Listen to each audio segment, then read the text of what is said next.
Assalamualaikum warahmatullahi wabarakatuh. Selamat datang di channel Enda Batuah. Telah terjadi kebakaran satu buah unit rumah di Labuang, Tigojorong, Kenagaran, Kota Baru, Kecamatan Baso.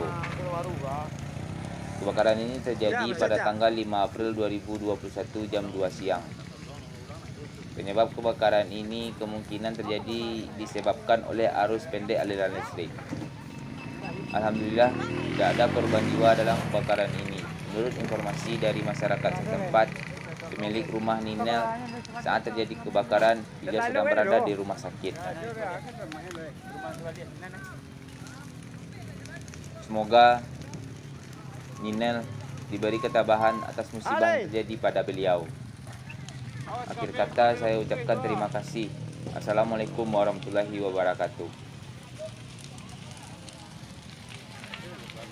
Kebakaran guys di Kota Baru.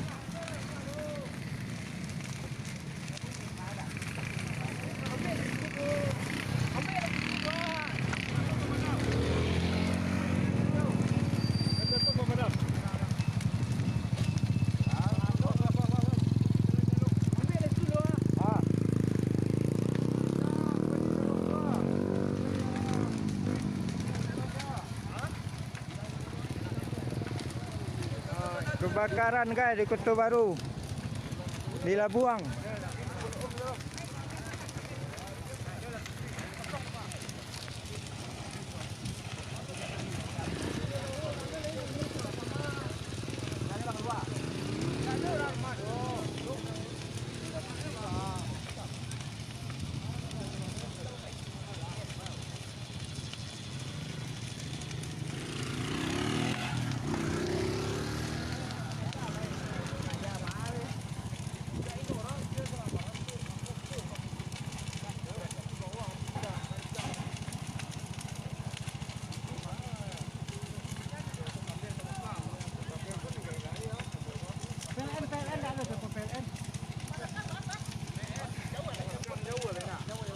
Dah rumah tajinan rumah ni itu. Awas kabel zaman.